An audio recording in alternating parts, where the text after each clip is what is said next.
As the school year wore on, Yin became more and more worried about her boyfriend, Shinso Hitoshi.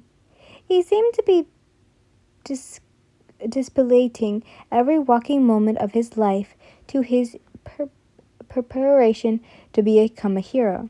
She felt like their relationship had been on the back burner for this religionist training he had picked up part way through the school year. But of course, she couldn't find herself to be mad at him. She understood how much he craved to become a pro hero, and knew how he felt the need to work harder than the hero course students do to his quirk. It wasn't like the typical hero quirk, no flash, no dazzle to it, but proved to be quite effective against others. She'd only offer small smiles when he'd tell her he had a private training session with one of the teachers. She'd offer him words of encouragement to help motivate him, and give a little quick peck on the cheek before parting ways.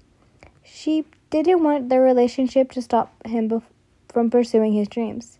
If Yin was honest with herself, though, it was wearing down on her heavy. All she wanted was a good date night with him. One night just to enjoy themselves and be teens again. She hated how she only saw him during class or the short amount of time he hung around the dorm rooms. But she didn't want to tell him not to train. She'd feel horrible for holding him back. One particular Friday, though, after class, is when Shinso finally noticed all of this. Hey, Yin, I'm going down to the training rooms for a few hours today. No need to wait for me. The bright smile that was usually plastered across her face slightly faltered, but quickly returned much smaller. Her best friend, who stood next to her, sighed before walking out of the door. Shinso noticed the odd behavior, quirking an eyebrow at his girlfriend. Is everything all right, love?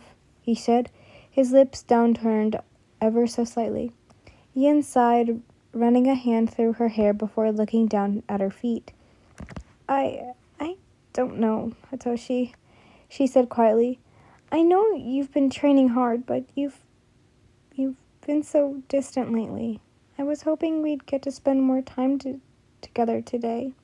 His face dropped with what felt like his heart as she said those words. He never even thought of the fact he had been cutting deeply into their time together due to his new routine he'd picked up. Shinso quickly stepped up to her, taking both of her hands into her own. She quickly looked back up, odd-colored eyes meeting his dark purple ones.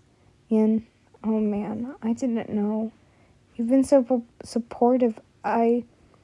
His words seemed to falter. I'm so sorry. I'll make it up to you. Anything, love. Your eyes perked up, widened as a devilish grin creeped onto your face.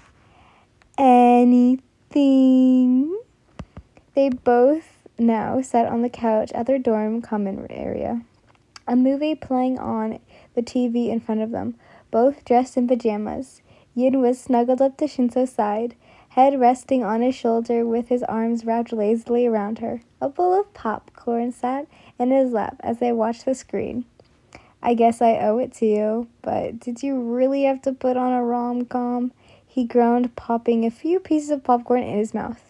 You always protest all my favorites when we have our rare movie nights. So yes, Toshi, we have to watch a rom-com.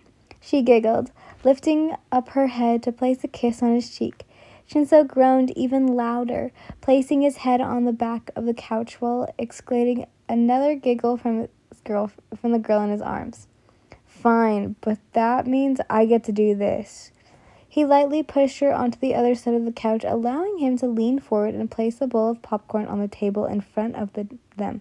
She eyed him curiously, closely watching as he moved. He sat back up, looking at her with a smug grin. What are you doing? He suddenly dove towards her, hands attacking her sides with tickles, her legs now pinned under his body. She had nowhere to run, nowhere to go. Withering under him as laughter erupted from her, she tried pushing him off, but it was no use. Toshi, please, have mercy barely was able to say between her high-pitched laughter. Shinzo was grinning like an idiot, now attacking her neck with an array of kisses. She felt like she couldn't breathe from how hard she was laughing from his miraculous tickles. Please, I give. She almost screamed, not able to stop her laughing. He stopped, cupping her cheeks before placing a tender kiss on her forehead. Grabbing the TV remote, he paused the movie, pulling out a horror movie DVD to replace it. Toshi, she whined. That's not fair. I wanted to watch that. Nuh-uh. You gave in, fair and square. I didn't even use my quirk on you. Shinzo chuckled, watching the loading screen. It was now Yin's turn to groan, splaying herself on the couch lazily. I didn't know the rules of your game. It's not fair. She huffed, crossing her arms and sticking her bottom lip out. Huh. Sounds like someone's being a sore loser, he said while making his way back to the couch. Yin rolled her eyes, sitting up to make room for her boyfriend to also sit.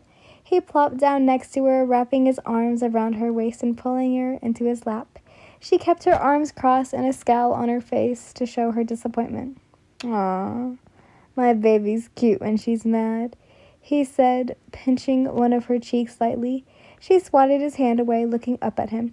Shut up, Toshi, and at least watch the damn movie, Yin huffed. I think I changed my mind again, he said before capturing her in a kiss. The two teens' lips slowly melted together, and the movie on the screen was totally forgotten. So was the popcorn, but no one cares about the popcorn. Shinzo pulled away for a moment, taking a strand of hair behind Yin's ear. We should do this more often. I'll add it to my schedule. He chuckled before pulling her back into the kiss. Shut up, she mumbled back against his lips.